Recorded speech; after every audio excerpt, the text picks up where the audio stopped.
Hey, what's going on, guys? It's Brainbean here again. Last year I really wish that I was able to get my hands on a HyperX Alloy because that was one keyboard I really wanted to do a review of. Well, now I'm very excited to tell you guys that I have my hands on a HyperX Alloy Elite RGB. We're going to be taking a look at that one, so let's go ahead and just get straight into the review.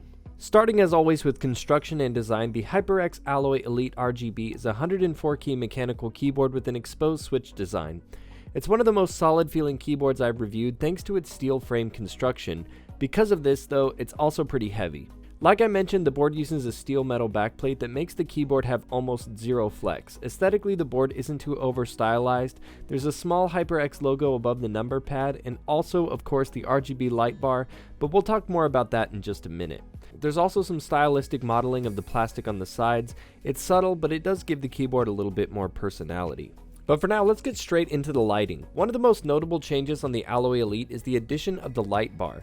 The light bar has 18 independent lighting zones that can be changed independently, giving you plenty of options for accenting your profiles. Now, speaking of profiles, this keyboard uses HyperX Ingenuity software.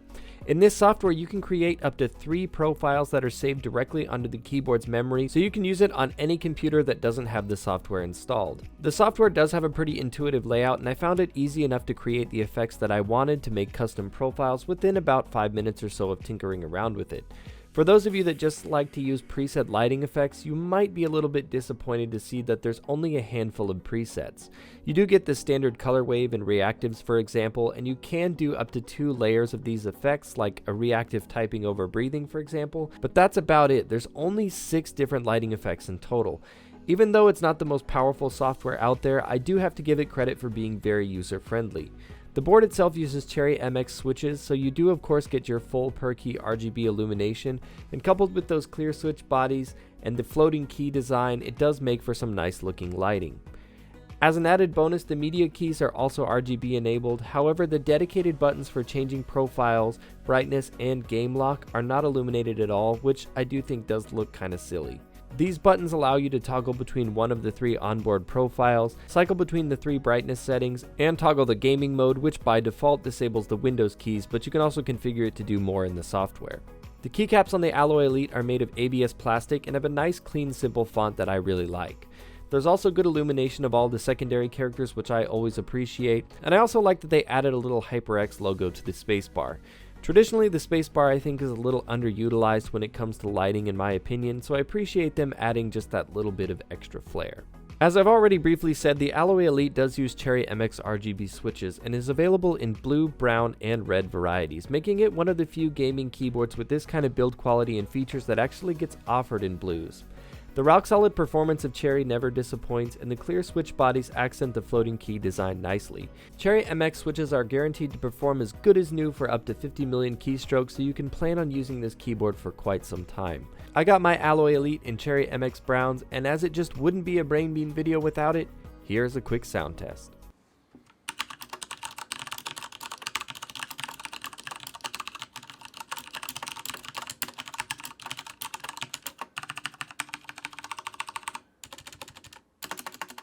In terms of extras, the Alloy Elite brings quite a bit to the table.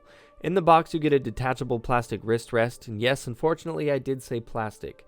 They really seem to skimp out on the wrist rest, with companies like Razer having pillowy soft ones and Corsair using their rubberized wrist rest.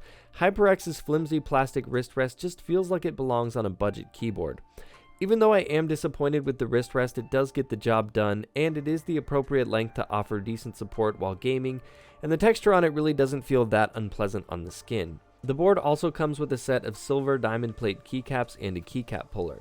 Before you get too excited, they are still plastic, not metal as they look, but I think the textured WASD keys will help with making them a little bit more easily identifiable by touch, and they do make the board look kind of cool at the same time. And they also include a silver set of 1, 2, 3, 4. As I've touched on already, you do get dedicated media keys with a large plastic volume scroll wheel, and there is USB pass-through at the back of the board, which is one of the better places to have it. The board also comes with full end key rollover, and the only thing I would have liked to have seen this board come with personally would have been some dedicated macro keys, as I tend to use them quite a bit. But if you're someone that doesn't really find themselves needing macro keys, then it's not that big of a deal.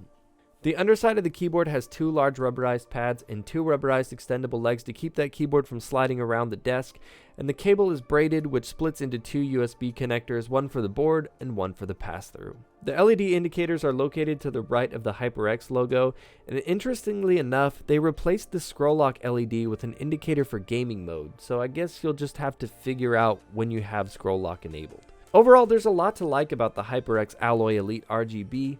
It's certainly a step up from the largely popular Alloy keyboard, but it does come at an increased cost. The Alloy Elite RGB is $169.99 MSRP, which is pretty much on par with most other premium gaming keyboards. The ultra solid frame coupled with the Cherry MX switches give it an ultra premium feel that is sure to hold up over time, and the healthy amount of extras really doesn't hurt. Like I said, I would have liked to have had a row of macro keys, and the wrist rest quality almost makes it feel like it belongs on a completely different keyboard. Still, there's a lot to like about the Alloy Elite.